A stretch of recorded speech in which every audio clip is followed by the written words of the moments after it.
Hai guys, hari ini aku mau kasih tahu caranya bikin meat broth. Ini caranya gampang banget. Kalian tinggal gonta-ganti proteinnya. Mau daging sapi, mau ayam kampung, mau B2, itu semua sama cara buatnya. Nah, hari ini aku mau bikin pakai B2. Ini aku pakai yang iga babi bakut. Jadi untuk bikin meat broth itu jangan ambil bagian daging yang full daging, harus ada tulangnya sedikit. Jadi kalau misalnya sapi pakai iga sapi, kalau misalnya ayam kampung masukin sama tulang-tulangnya juga. Kalau misalnya kayak sapi gitu, kalian cuman ambil bagian sengkel doang, itu nggak akan keluar sari-sari minyaknya. Jadi cuman kuah biasa tapi nggak ada minyaknya. Nah, sedangkan untuk MPASI, minyak ini itu penting banget buat jadi sumber lemak buat babynya. Karena kalau MPASI kan kita ngajar berat badan juga ya, jadi harus ada kandungan lemaknya. Ini bahan-bahannya gampang banget. Kalian tinggal pilih satu protein, mau sapi, babi, ataupun ayam kampung. Ini 500 gram, satu bawang bombay, bawang putih kira-kira 4-5 siung, satu buah wortel, sama seledri secukupnya. Terus tinggal cemplung aja semua. Nah, sebelum kita masukin daging proteinnya, kita blanch dulu di dalam air mendidih. Ini terserah airnya berapa. Fungsinya apa? Untuk menghilangkan kotoran-kotoran yang ada di daging. Cuman bentar aja, kayak 30 detik aja, yang penting dia kerendam bentar. Jangan lupa sayuran yang tadi aku sebutin dipotong kecil-kecil, terutama untuk wortel dan juga bawang bombay. Nah, ini aku ambil bawangnya. Sambil nunggu ini sebentar, kita masukin si sayur-sayurannya. Nah, takarannya adalah 500 gram protein dan juga 1 liter air. Ini jangan salvo, kayak ini airnya bukan kotor, tapi tadi aku udah pakai buat rebus iga, ini buat aku makan. Jadi aku pakai ulang aja airnya.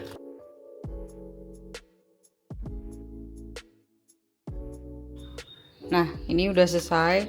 Ini cuman buat ngehilangin kotoran-kotorannya aja. Oke, ini tinggal celupin aja ke dalam slow cookernya. Kalau misalnya kalian mau pakai panci di kompor juga nggak masalah. Tapi menurut aku kalau untuk bikin kaldu MPASI itu penting banget punya slow cooker. Kalau kalian mau samaan, ada linknya di deskripsi. Ini untuk awal biasa aku set di fast cook biar dia mendidih dulu. Tapi kalau misalnya udah mendidih aku pindah ke slow cook. Nah, untuk slow cooknya biasa aku diamin minimal 3 jam. Kadang kalau misalnya mau agak lamaan sampai 5 jam 6 jam nggak apa-apa gitu. Pokoknya sampai dia atasnya ini udah ada berminyaknya.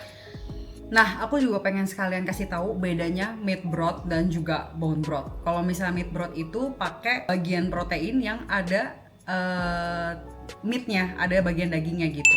Sedangkan kalau bone broth itu kalian kayak cuman didihin ceker ayam ataupun tulang ayam kampung. Nah, bedanya adalah meat broth itu lebih mudah dicerna oleh pencernaan bayi, sedangkan kalau bone broth itu di beberapa bayi ya memang lebih sulit dicerna. Contohnya kalau kayak si Isa kan punya riwayat kolik, punya riwayat masalah pencernaan. Jadi pas awal-awal newborn itu sering kembung, terus susah pup. Makanya dari awal MPASI aku selalu pakai meat broth bukan bone broth. Tapi ini bukan berarti kalau bayi MPASI itu nggak boleh pakai bone broth sama sekali ya. Kalian silakan coba kalau mau pakai bone broth. Untuk lama masaknya, meat broth itu lebih cepat, jadi 3-5 jam. Sedangkan bone broth itu bisa 12-24 jam di slow cook.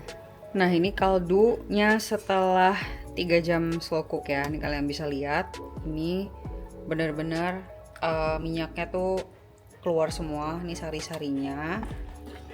Nah, kita tuh nyari kuah yang super duper kental kayak gini. Kalian kalau misalnya mau lanjut sampai 5 jam boleh, tapi aku 3 jam udah.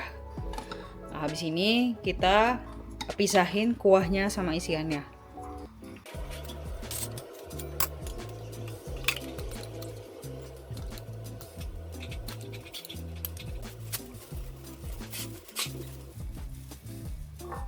Nah, kalau udah kepisah kayak gini, kita pisahin ini tulangnya. Ini kan masih ada tulang-tulang muda, itu kita pisahin karena nanti kita mau blender.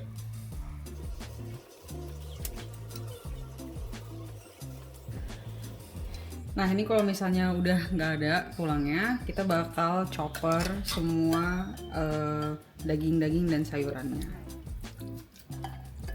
Pastiin jangan ada tulangnya.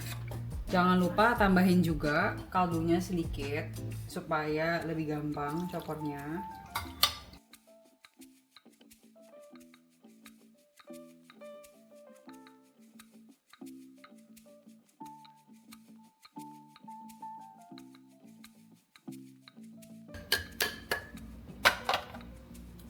Ini kalau misalnya udah halus, kita masukin balik lagi ke kuahnya. Terus kita aduk.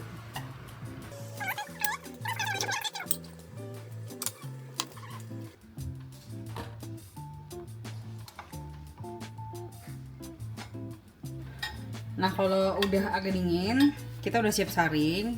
Aku rekomen banget beli saringan ini di IKEA ya. Aku baru nemu saringan stainless yang firm kayak gini cuman di IKEA doang dan ukurannya memang cuma satu. Tapi ini mempermudah banget untuk nyaring dibandingkan saringan yang kayak gini nih. Kalau saringan kayak gini tuh agak susah buat nyaring serat-serat dari daging gitu. Takutnya ini juga karena dia lembek, jadi takut jebol.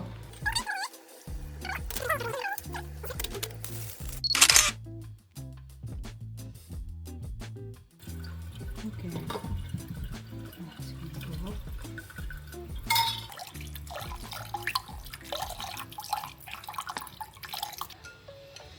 Nah, ini hasilnya dari saring. Terus ini ampasnya. Ampasnya terserah, bisa diolah lagi. Jadi ini kayak empal gitu. Udah tinggal serat-seratnya doang. Bisa, kok nggak ya kalian buang aja. Nah, untuk nyimpennya kalian boleh simpan di toples beling ataupun kalau aku simpannya di tempat silikon kayak gini nih. Nah, kayak gini. Jadi setiap porsi aku tinggal keluarin per blok aja gitu.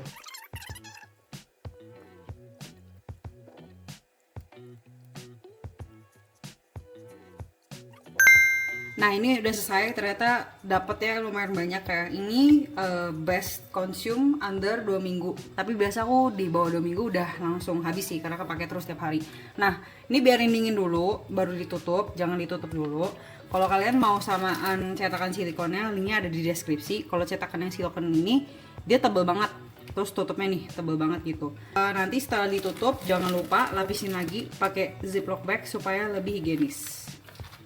Nah, kira-kira gitu cara bikin meat brothnya. Kalau kalian mau bikin bone broth juga sama, cuma bedanya kalian pakai tulang aja. Kayak apa, iga itu bagian tulangnya. Biasa kalau misalnya di pasar ataupun di supermarket mereka jual yang cuman tulangnya aja, nggak ada dagingnya kayak gitu. Takarannya tetap sama. Kalau untuk sayuran boleh pakai, boleh enggak. Aku pakai sayuran supaya lebih wangi aja. Jangan lupa like, share, and subscribe YouTube channel Botak Family. Terus jangan lupa juga komen kira-kira kalian pengen tahu tips apa lagi. See you next video. Bye bye.